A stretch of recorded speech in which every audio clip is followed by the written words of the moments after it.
Morning, everybody. It's Dr. Kenton Wakes Up. I'm Dr. Kenton. Today is Thursday, November 21st, 2024. How are you? The 21st of November is a birthday for someone in my family. So a little bit later today, I need to make some phone calls. We'll see how that goes. Otherwise, Thursday is ordinarily a day when I would be driving to Towson for a get-together, a weekly confab. I don't know that I'm going to do that this week. I've got, as the eastbound and down song goes, I got a long way to go and a short time to get there. I've got a pile of stuff. I'll just call it a pile. A lot of unfinished business that I'd like to finish before I allow myself to take a complete mental break during the Thanksgiving holiday. In the cup today is Peet's French roast.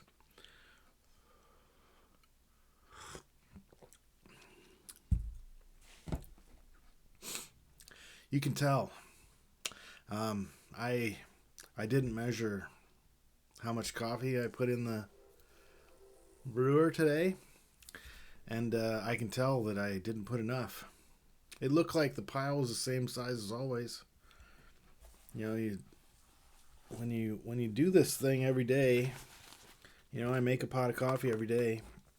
You sort of see the pile.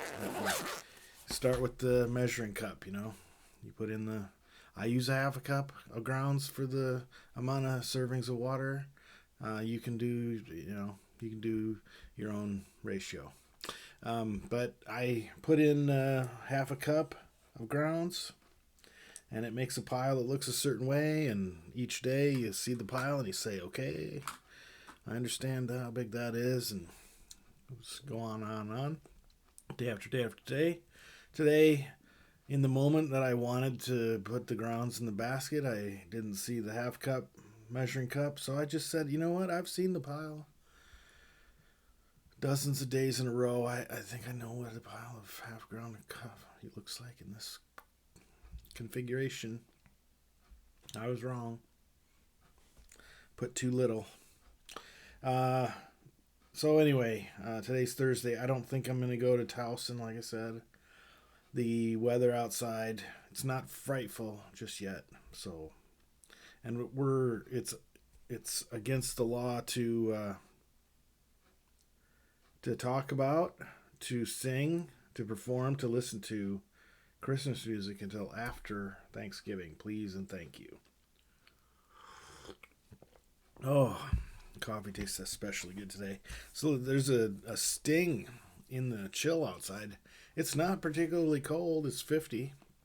But when the humidity, I've mentioned this before, humidity makes a big difference.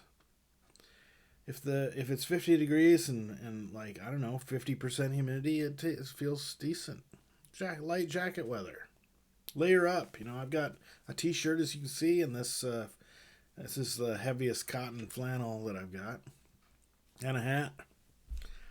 But get that up to 80 or 90% humidity like it is outside right now. 50 degrees feels cold because the humidity sticks to your skin. I don't know what the actual physical explanation is. It's just colder. All right, so it's that. It rained last night as I was driving home from class. I don't like driving in the rain. I don't like driving at night. I don't like driving in the rain at night. So my top two pet peeves in the rain at night, and it's not because it's okay. I can't put the words together to explain why it is that I know for sure. I can describe why. I know why. It's because when the pavement is wet and you have oncoming traffic with their headlights on, their headlights reflect off the wet pavement, and it disguises the lane markings that I can see on my lane, in my lane. So it's hard to see where the center line is. It's hard to see where the right line is. Both of those are supposed to be white. The only time you see a yellow line in the middle is when it's two-way traffic on the same piece of concrete. White is always on the right side. Yellow is on the leftmost side. And when you have one lane going this away and the other lane coming that away, there's a yellow line in between. That's, just tips for life. So that white line that separates the lanes separates the lane of traffic that are going in the same direction as me. I like to stay in my lane because everybody has tacitly agreed when you have a driver's license that you're going to treat those paint markings on the ground as if they had some sort of physical control over what you are doing with your multiple 1,000-pound vehicle driving at hundreds of feet per minute. That paint keeps you in a certain location relative to other vehicles also traveling in the same direction. It's the yellow line that does all the hard work. That keeps the oncoming traffic from crossing over into your lane. So, that's a whole different dynamic. In any event, driving at night, that the glare or the reflection, whatever you want to call it, off the wet pavement makes it hard or maybe even impossible to see the painted lines on the road. Now, I have seen miniature reflectors that get embedded into the asphalt or concrete. There's a little machine that comes along and carves out a little, I don't know, maybe it's like a half inch or an inch of depth. Ultimately, there's a little ramp down to it. And they put a little reflector in there, like a bike reflector from your bike. If you had, when I was a kid, you had yellow reflectors embedded in I'm looking around here because I thought I had one on my desktop. I don't see it anymore. But anyway, it's a little reflector, little yellow reflector. These that I've seen are white to go with the white lanes. So that even if the ground is wet, you can see your headlights will make that reflector reflect that light back, and you can see where But as you might understand, okay, that's the first example. Second example is reflective paint that does the same job. I didn't ask for those balloons.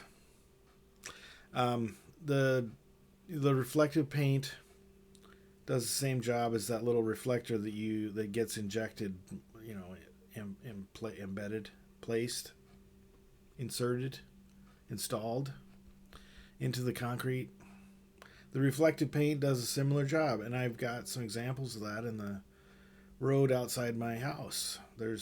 They like to highlight for traffic going along roads when there is a traffic. I call it a speed bump. They call it a speed hump. But it's a little suddenly 5 or 6 inches higher surface than the rest of the road bed. It's not like it's a sudden change. There's a little ramp up to it and ramp down on the other side. But if you're going more than, say, 25 miles an hour, that's a jolt, my friend. A jolt. It's not the same as the cola product from the 90s that had all the sugar and twice the caffeine. It's not. It's a sudden surprise. Anyway, I've rambled on a lot about traffic and lane markings, but I hope it's clear what I'm trying to say. I don't like driving at night in the rain. And last night I had to drive at night in the rain. Luckily, there wasn't a lot of traffic going in the same direction as me. The cars were going at a reasonable pace. Sometimes I was driving the speed limit and I was passing people. That's very unusual. But apparently, if given enough time and practice, even American drivers will choose to slow down at night in the rain. I've seen evidence of it. I didn't make any recordings, so I can't show it to you, but love you, bye.